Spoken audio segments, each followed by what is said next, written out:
안녕하세요. Chị ấy là người Hàn. Muốn khảo sát một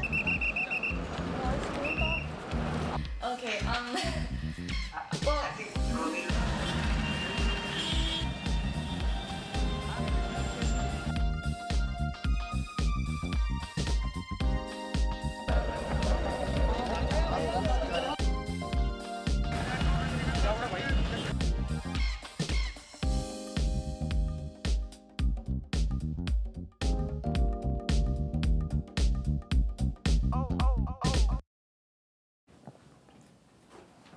지금부터 삼성 아시아공장 노동자를 대상으로 실시한 설문조사 결과를 들여다보겠습니다. 탐사팀 김한, 이재영 기자 함께합니다. 안녕하세요. 네, 안녕하세요. 안녕하세요.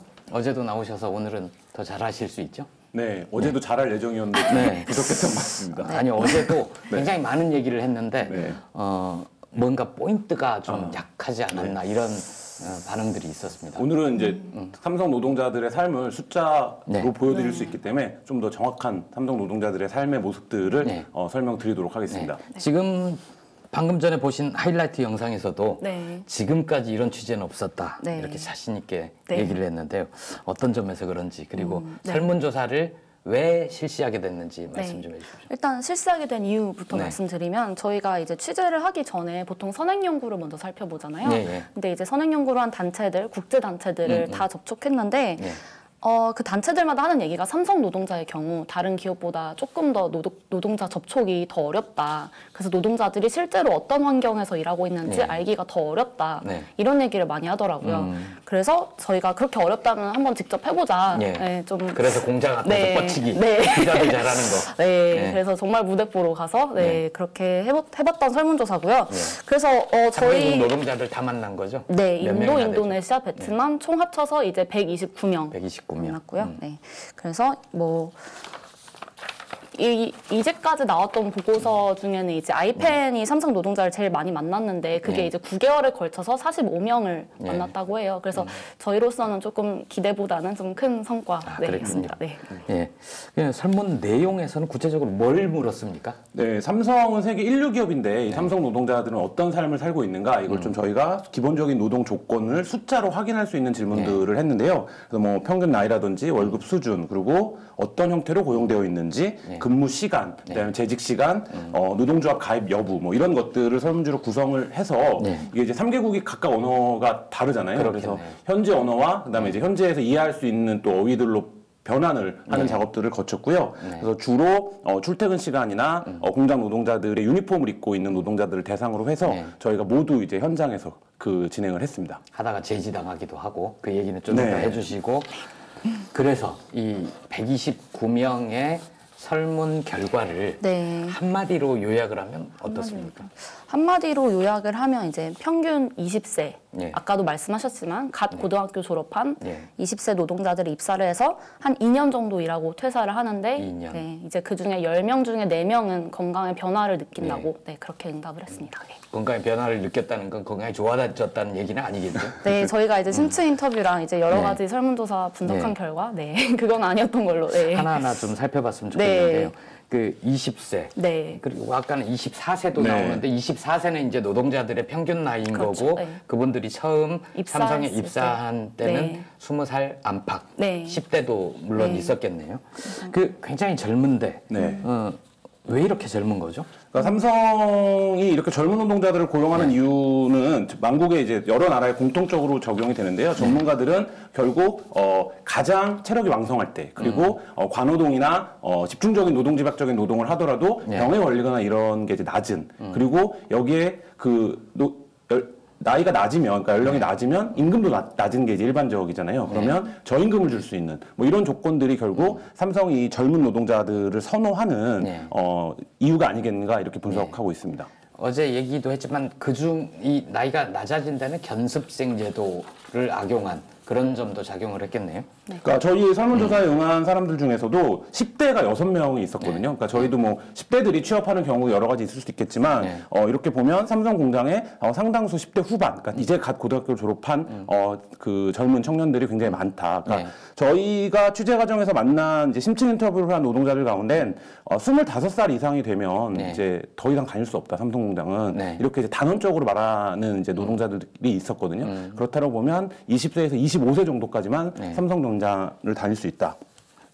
그리고 평균 재직 기간이 그렇게 짧은 거는 어제 우리가 짚기는 했지만 초과 노동에 굉장히 과로를 해서 그런 거죠?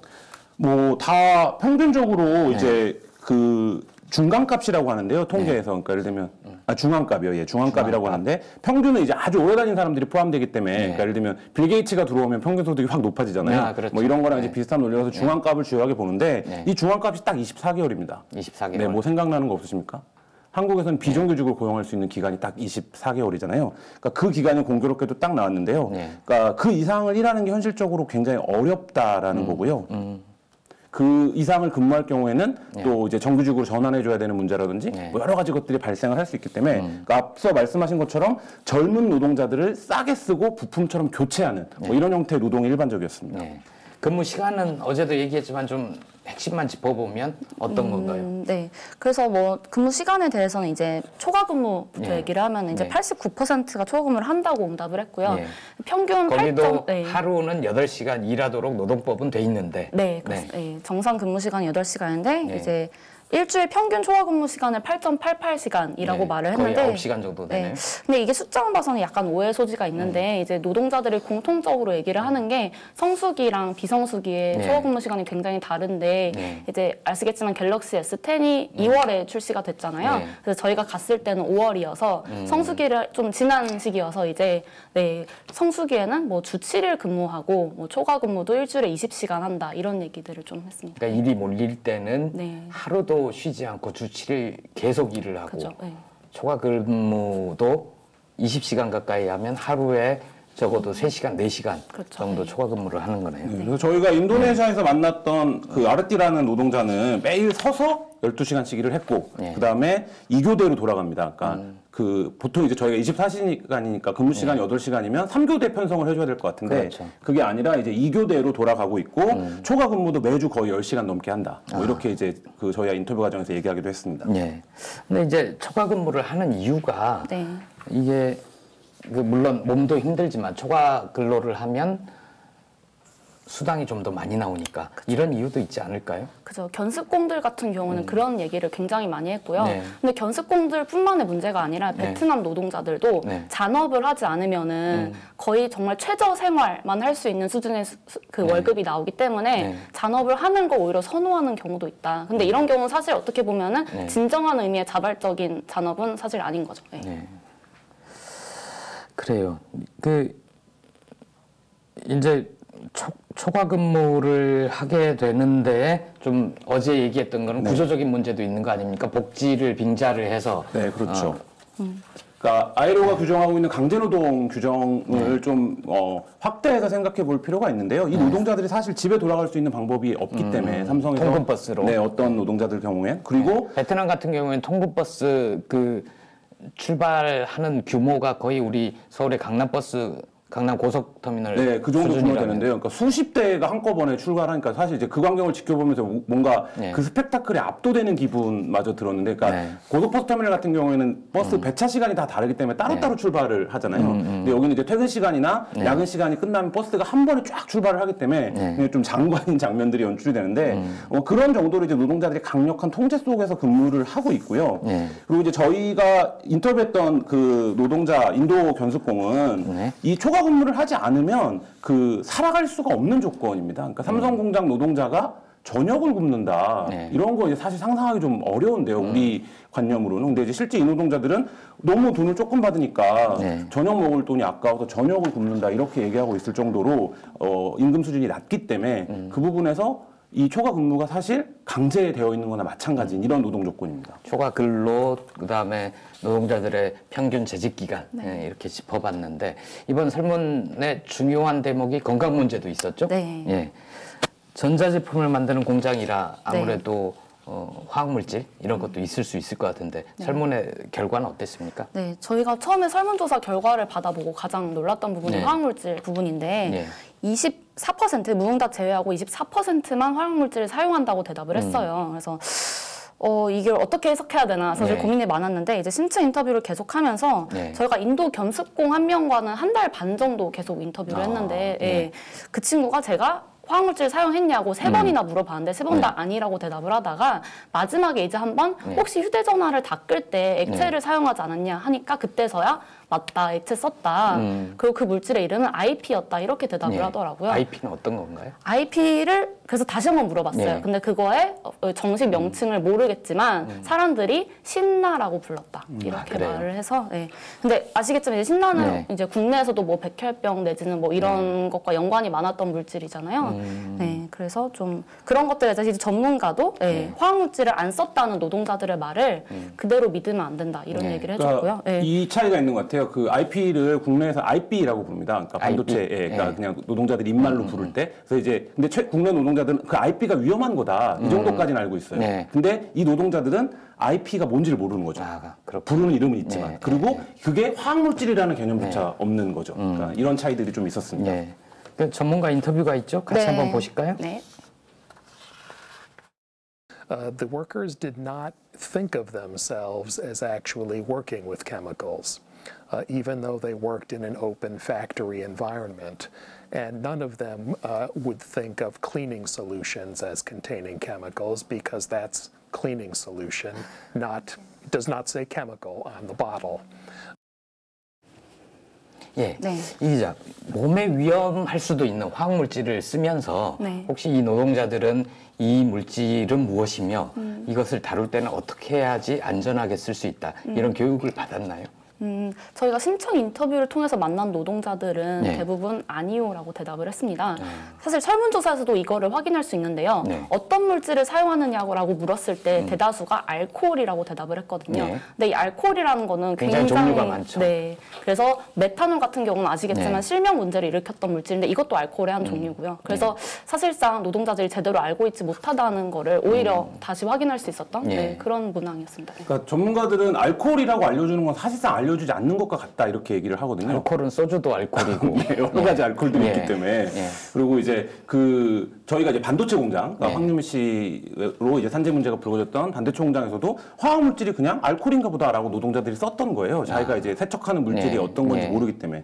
근데 저희가 베트남에서 만났던 노동자 수원이라는 이제 계약직 노동자도 똑같은 얘기를 하는 거예요. 그러니까 매일 윤활유제를 뭔가를 쓴 거예요. 근데 이 물질이 를 어떻게 써야 되는지에 대한 고지가 없었기 때문에 뭐 고무장갑을 낀다든지 아니면 뭐 마스크를 해야 된다든지 이런 거에 대한 안전수칙이 없이 그냥 매일매일 쓴 거예요. 맨손으로. 네, 그렇죠. 근데 이제 그 물질이 실제 윤활유제가 뭐냐 이거는 규명되지 않는 거죠. 그렇군요. 이제 장시간 근로를 하고 또 화학물질도 이렇게 사용을 하는데 건강 문제에 대해서 아까 10명 중에 4명 정도가 건강에 이상이 있다. 라고 답을 했다는데 실제 결과 자세하게 좀 전해주실래요? 그 37% 정도가 건강에 문제가 생겼다라고 답변을 했는데요. 이 건강에 문제가 생겼다라는 말을 속에 이제 건강이 훨씬 나빠졌다고 생각하는 사람도 거죠. 있을 거고, 뭐 건강이 나빠졌나 이런 거에 대한 좀 즉답을 못 하신 노동자도 포함이 되는데 문제는 전문가들이 지적하는 건 삼성 공장에 다니고 있는 젊은 노동자들이 거의 아플 일이 없는 굉장히 젊은 노동자들이라는 거죠. 근데 이 노동자들이 굉장히 단기간 일을 하면서도 10명 중에 4명이 내 건강에 뭔가 문제가 생겼다라고 인식을 스스로 한다라는 거는 굉장히 좀 심각한 상황이라고 보여지고요. 저희가 만났던 한 노동자는 이렇게 얘기를 해요. 그러니까 구급차가 상시 대기하고 있었고 의식을 잃은 노동자가 구급차에 실려 나가는 걸 봤다. 공장에 의무실이 있었는데 매일 100명 넘게 방문했다. 이게 이제 인도에 있는 아프타르라는 이제 노동자가 한 얘기인데 그 인도 사람들이 그 종교적인 관념상 이제 병이 사라진다라고 이제 생각하는 경향들이 있어서 잘 안 간다는 거예요. 병원이나 이제 의무실 같은 데를. 나라마다 문화적 차이가 있으니까요. 근데도 하루에 100여 명 이상이 꼭 의무실을 갔었다. 이렇게 증언하고 있는 건 굉장히 공장 내에 노동자 건강권이 심각한 상황이다. 이렇게 봐야 될 것 같습니다. 이번 설문조사 결과에 전문가들도 같이 분석 작업에 들어갔었죠. 어떤 내용? 사실 전문가들은 굉장히 저희보다는 훨씬 더 세게 말을 했고요. 네. 그래서 한 전문가 같은 경우에는 이제 이런 식으로 지속 가능은 하겠지만 삼성이 이런 식으로 지속은 가능하겠지만 결국 수만 명, 수십만 명의 피해자들을 양산할 텐데 그 결과는 다시 오롯이 돌아오지 않겠냐 이런 우려들을 굉장히 많이 말을 했고요. 네. 그래서 저희도 이제 설문조사 좀 분석하면서 조금 더 그런 내용들을 더 분석. 바돌림에서 활동했던 공유정옥 활동가 자문단 중에 한 분이었죠. 산업보건 전문이죠. 그분 말씀 좀 들어볼까요?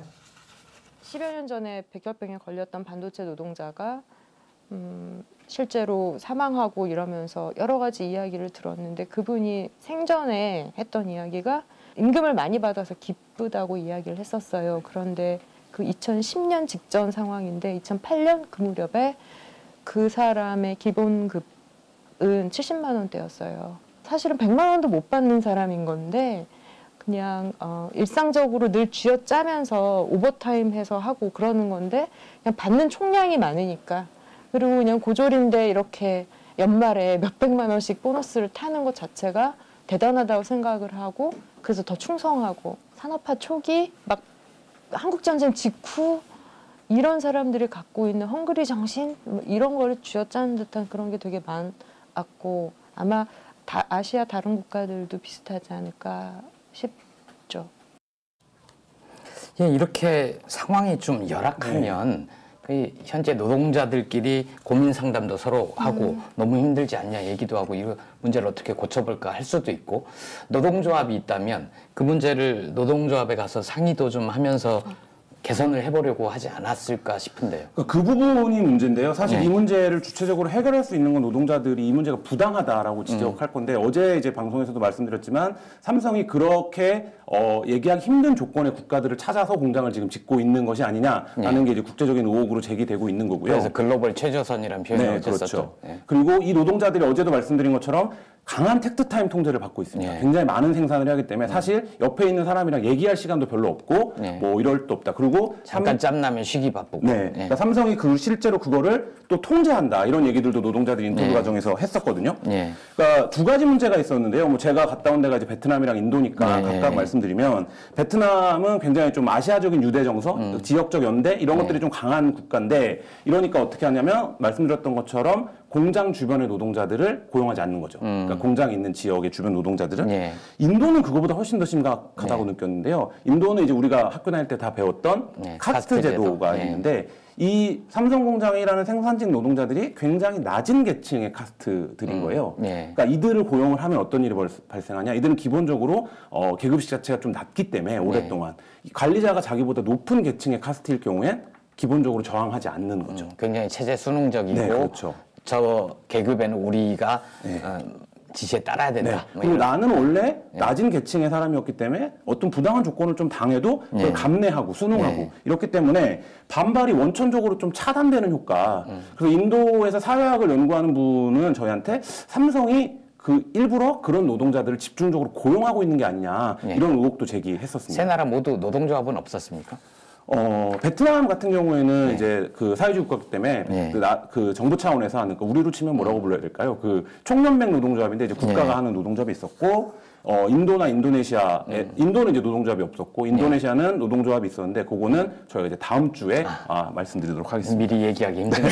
인도는 좀 또 특이한 점이 있었다면서요. 카스트 제도를 악용한 이거 말고도. 네, 그리고 인도는 저희가 만난 노동자 100%가 다 남성. 아, 그래요? 네. 보통 전자제품 쪽에는 여성 노동자들이 많잖아요. 베트남도 그렇고 인도네시아도 그런데 인도만 특이하게 100% 남성이었고요.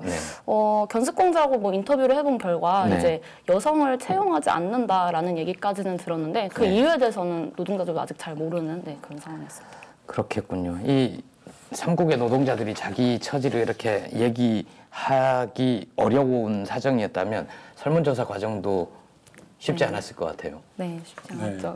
저희가 기본적으로 노동자들을 만나는 게 이제 쉽지가 않았었는데요. 말씀하신 대로 출퇴근까지 다 통제가 되고 있는 상태고 삼성이 그 노동자 통제, 관리로 유명한 회사이기 때문에 저희가 이제 인도 노이다 공장 앞에서 설문조사를 봤는데 삼성 측이 직접 그 설문조사를 중단시키고 여기서 이런 행위를 하면 안 된다 뭐 이렇게 해갖고 좀 저희가 취재를 방해받는 이런 일이 좀 있었습니다.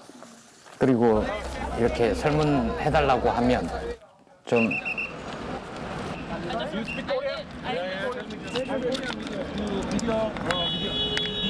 회사 미디어 담당한테 나한테 전화 달라고 하니까. 오케이? 그래서 지금 뭐 이렇게 조사 서류 받으신 거는 이렇게 받아가시면 안 됩니다, 우리는. 그러니까 그거에 뭐 판단 다를 수 있는데 저랑 옥신각신하실 필요 없고. 힘들게 하셨군요. 네, 저 굉장히 좀 그 상황이 좀 이렇게 긴장이 고조됐던 상황이라 였었는데요. 그러니까 하지 말라는 거예요. 그러니까 이 노동자들이 여기서 접촉하면 안 된다는 거고. 근데 지금 저 한국어로 얘기하는 공장 관리자가 인도 사람입니다. 아, 그래요? 네, 근데 굉장히 유창한 한국어를 구사를 하고 저희끼리 이제 얘기는 한국이 한 50대 부장님 같다. 네, 이렇게 이제 부를 정도로 굉장히 유창한 한국어를 구가를 했고, 근데 어쨌든 우리 공장 노동자들을 만나면 안 된다. 지금까지 받은 설문을 다 내놓고 가라. 이렇게 요청을 했고, 그래서 우리가 무슨 권한으로 그러는 거죠? 그러니까 이제 경례라는 거예요. 그 저희가 이제 설문을 받은 데라 그래서 무슨 소리냐? 우리는 퇴근한 노동자들을 밖에서 만났는데 왜 너한테 이 설문을 줘야 되냐? 뭐 이렇게 얘기를 했고 그 과정에서 이제 어떤 몸싸움, 옥신각신 이런 것들이 좀 있었습니다. 그래요. 네. 노동자들이 그런 과정을 보면 하려고 했다가도 좀 빠지기도 하고 엄청 설문 좀 응해주세요 하면 도망가기도 하고. 그리고 일단 시큐리티가 호루라기를 불면서 나오면서 다 가라고 노동자들한테 이렇게 손짓을 하고 막 하는 사람들 이제 가라고 하니까 노동자들은 굉장히 위축되죠. 뭐 김한 기자가 좀 무섭게 생겨서 그런 건 아니었나요? 노코멘트. 삼성 쪽의 반론도 있었죠. 네. 그 저희가 이제 삼성 공장, 해외 공장 노동 실태를 취재한 이후에 굉장히 좀 구체적으로 16가지 질문을 했습니다. 그래서 삼성 공장의 노동권, 그리고 이제 얘기한 화학물질 사용 여부, 그다음에 그래서 결과적으로 삼성 공장의 지속 가능성에 대해서 이제 물었는데 삼성이 굉장히 좀 성의 없는 답변을 보내왔고요. 그래서 하나만한 소리. 그러니까 뭐 국제 규약을 지키고 있고 노동자들의 자치권을 존중하고 뭐 이런 이제 답변을 보내왔고, 그리고 저희가 인도에서 그 아까 얘기한 설문조사 관련해서 취재를 방해받은 걸 항의하러 이제 인도 법인을 방문을 했었는데 그때도 이제 삼성 쪽에서 아주 고압적인 태도로 너와 만날 사람이 없다. 이 법인에는 뭐 이렇게 얘기를 해서 이제 시큐리티를 불러서 저한테 이제 퇴거를 계속 요구하는 뭐 이런 상황들이 어쨌든 있었습니다. 삼성 쪽에는 이런 모든 내용을 얘기를 하고 충분히 반론권의 기회를 줬다는 거죠. 네, 그렇습니다. 저희가 자, 내일도 삼성 얘기를 이어갈 텐데 살짝 맛배기로 좀 보여주실 수 있나요? 네. 내일은 이제 삼성 공장에서 일했던 한 청년의 죽음에 대한 얘기를 저희가 하려고 하는데요. 그러니까 삼성 공장에서 어떤 일이 벌어지고 있고 삼성이 노동자들의 죽음 그리고 그 이후의 대처 과정에서 한국에서 벌였던 일과 해외 공장에서 벌였던 일이 어떻게 지금 반복되고 있는가 혹은 참 많이 닮았겠네요. 네, 그런 부분들에 대해서 좀 이야기를 해보려고 합니다. 그분이 베트남 노동자인가요? 네, 베트남 노동자입니다. 한국의 황유미 씨 케이스와 좀 네, 그러니까 저희가 어쨌든 기사를 통해서 확인하시는 걸로. 네. 그래요. 예, 지금까지 김한 이재영 기자였습니다. 고맙습니다. 네, 감사합니다. 네.